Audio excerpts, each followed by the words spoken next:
My name is Max, and you're listening to The Steam Room here on GaySA Radio, where you are family.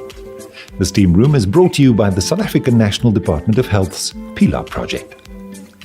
So, seeing as tonight we're talking about mental and sexual health, I thought we should take to the streets to find out what men who deal with these issues have to say.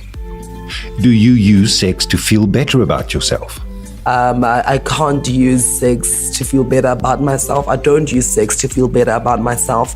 But back then I used to use sex trying to feel better about myself, because just those temporary pleasures made me believe that my problems are gone. But then growing up, I realized that the only thing that can remove my problems is internally, and it was not okay. I just ended up feeling worse than I did. I've never used sex to feel better about myself, not that I can remember. Have you ever had sex and felt bad afterwards?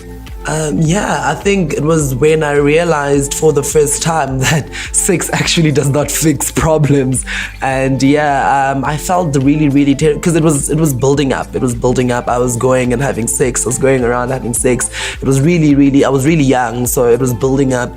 And towards a point where after this one incident where I was done having sex, I really felt terrible. I had like a shutdown, and I was referred to therapy, and only after did I realize what I was doing to myself and to the persons that I was having sex with, that it was really not cool. And I really felt bad, and I felt really terrible inside. So that was my experience of when I felt bad after having sex. I've had occasions where I've had sex with people and I felt bad afterwards, especially when I was younger. I mean, when you are in your early 20s or late teens, you do tend to grab an opportunity when it presents yourself, and nobody really wants to be branded as slut. So I think if you do feel like a slut afterwards, you do get sometimes deal with guilt feelings there. And I've gone through that, and I think quite way down the line, I've dealt with it, and no, not anymore. Have you used sex to escape the present? I think I've shared a lot about my history and when I did not know better, and that I thought sex would fix everything, and that was only simply because I was going through the most and I didn't have anyone tell me, hey, listen, this is not the way to go. But instead it would be, hey, let's go for drinks, and you'd meet guys at the bar, and guys would invite you over, and you'd say, well, my life generally right now is such crap. Let me just go ahead and have sex with this guy, and maybe things will be hunky-dory. And temporarily it would be. I mean, like I said, those temporary pleasures and those temporary moments when you climax and you feel like everything is perfect. But I think after I realized that that's the case, no. I don't use sex anymore to escape my current situations. Instead, I'd rather talk to someone. So, yeah.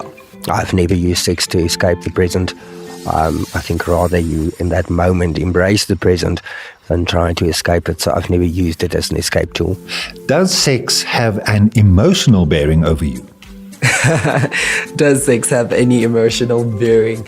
Yeah, like good bearing now, especially if it's with someone you are totally into and you're a good place in your life and your heart is just beaming with love, and afterwards you're just like, you know what, I can't wait to do that again with that person, just because you really feel great about yourself, and you know that you're not going into it with baggage, and you are mentally just sound and sane. So I think I can safely and confidently say that sex has an amazing, great bearing over me emotionally. Sex doesn't really have an emotional bearing over me.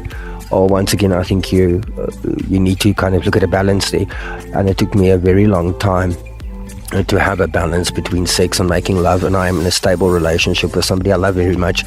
So I think there's a big balance there, so no. Can we find a balance between mental and sexual health? Basically, it's making sure that you are not having sex for the wrong reasons, and making sure that mentally you are sound. And if you are not, then it does not mean it's the end of the world.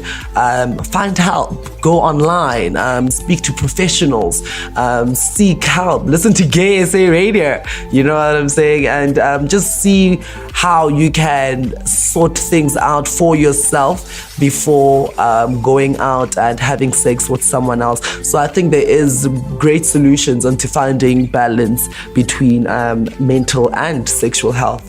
You can find a balance between mental and sexual health. I mean, and that journey is going to vary from person to person. I don't think anybody's journey to get to that point would be the same.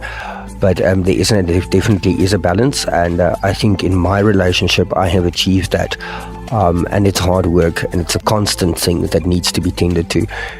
Otherwise, I think that balance can very easily tip out of balance. It's always so great to hear straight from the horse's mouth, don't you think? I mean, one thing that really surprises me is just how often I can relate to the answers here. If that's the case for you, I hope you're starting to feel like family. If not, well, then keep listening. Getting all this nitty-gritty to you is what GaySA Radio is here for.